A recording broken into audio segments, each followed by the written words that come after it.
Sahil, we're just learning that it is not just members of Congress and the media. It is also former White House counsel Don McGahn being spied on, according to the New York Times. What do we know?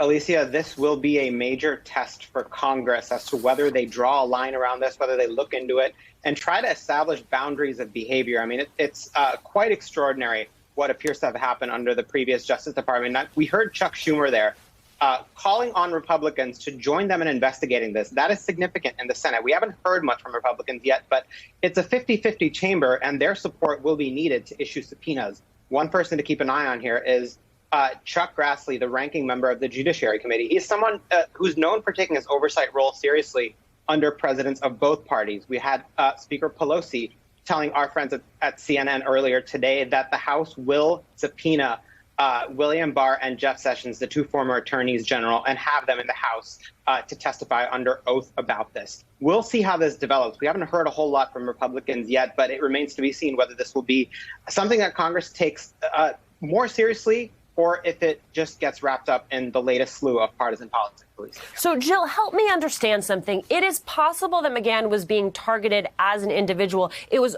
also possible that he got swept up in a broader probe. Is that right? It is. It may be that the person that they were investigating, assuming that there was any legitimate predication for the search warrants and that they actually had some reason to do this, it could have been that he got called by somebody that they were already investigating. It doesn't mean that this is normal. It is not normal. And I think that the investigation is absolutely critical. Holding someone accountable for this is important to stopping it from ever happening again. We can't have members of Congress, the press, and the White House counsel subjected to this. And the reason that Don McGahn is, of course, of concern is because he was cooperating with Mueller, which made him an enemy of Donald Trump. And Donald Trump was calling out both Schiff, he was calling out Swalwell, people who were subject to this search warrant.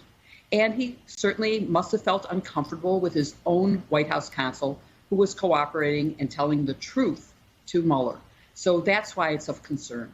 Jill, you have both Barr and Sessions distancing themselves from this story. Sources say that Sessions says he was never briefed on the seizures of records. Barr says the same, that he never discussed the leak cases with Trump. Is it possible? Is it in the realm of possibility that none of these guys knew what was happening?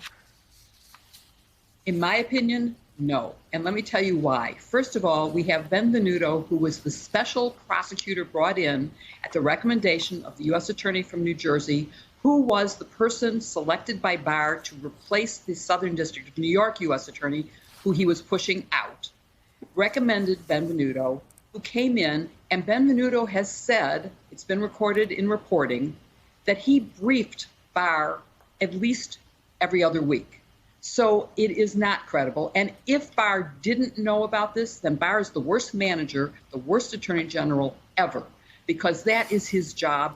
Department of Justice policy requires that there be notice and approval from a higher source. So it's not something that you can just subpoena a member of Congress's records or a reporter's records without something much more. So it doesn't pass what I call the red face test. It's like, could I stand up before a jury and say this in front of them without blushing or giggling? The answer is no, I couldn't. Eugene, I want you to take a listen to something Senate Majority Leader Chuck Schumer said earlier today. Take a listen. In addition to Sessions and Barr, any other officials who were involved must testify before the Senate Judiciary Committee under oath as well. There are many Republicans who always look at overreaching executive branch authority, and we're hopeful that they will join us in requesting this subpoena, in demanding this subpoena, actually. Eugene, to loop back to where Sahil got us kicked off here, I mean, is there a chance that this actually increases pressure on Republicans and changes the contours of their thinking around this? It's hard to say. I think that's probably the optimistic view on it, is that, this will go above the partisan politics that we've seen.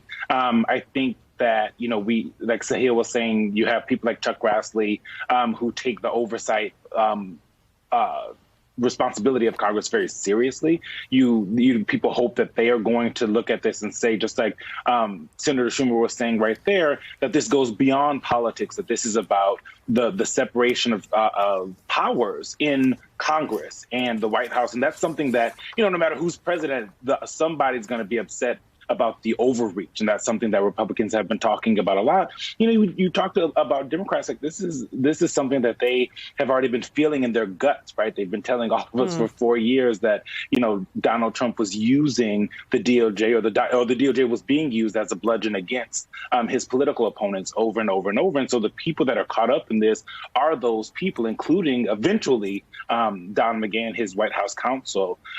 This isn't the first time that the DOJ has gone after leakers. Right, it happens under both under administrations of Democrats and Republicans. But the biggest difference is this is about members of Congress while they're in their official capacity doing their official work. So Democrats have been telling us that they think there's a lot more here. They'll tell you that behind closed doors or on the record, there's varying amounts of optimism on what's going to end up happening. And they want to know what happened during those 4 years, because the only reason that we know anything is because Apple let lawmakers know last month, because the gag order was kind of expired there. So they're hoping to find a lot more information in some of these investigations. Right. And Jill, this isn't just about litigating what happened in the past. It's also about making sure that it never happens again, that these institutions are strong enough to withstand this type of action. I do want to ask you, there is sound from House Speaker Nancy Pelosi earlier today. Take a listen.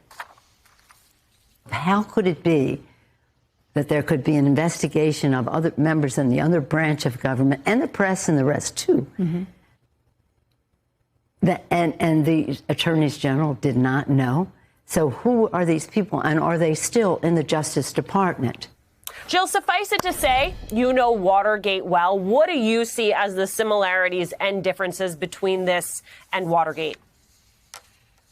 Again, this is an abuse of the institutions of government by the people in control of them.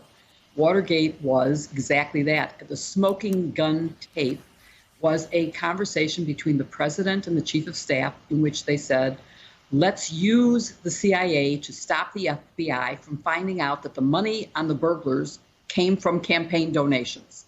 That's clearly a political use of the authority of the Department of Justice, the CIA, the FBI, and that's what's happening here too. It seems to be, and we don't know enough, I don't know all the facts, no one does right now, but it does seem clear that the reason for this investigation was completely political. So far, it looks like, except for Don McGahn, it's not Republicans who have been subpoenaed, it was Democrats. Why only Democrats? Well, we don't know. Why was a minor and the family of people investigated? Was there any real evidence that someone's family member was making these calls, or that the member of Congress was using a family member's phone to avoid detection? These are all possible. The gag order is not unusual in a case like this, but it should have been lifted as soon as the investigation was dropped, which it was, number one, when Sessions said, well, there really is nothing here. And then it was revived under Barr, but clearly there was no reason to continue it because they never got anything that linked any of the people they were going after their records. So there's a lot of similarity to abuse of governmental powers, and that's a very dangerous thing.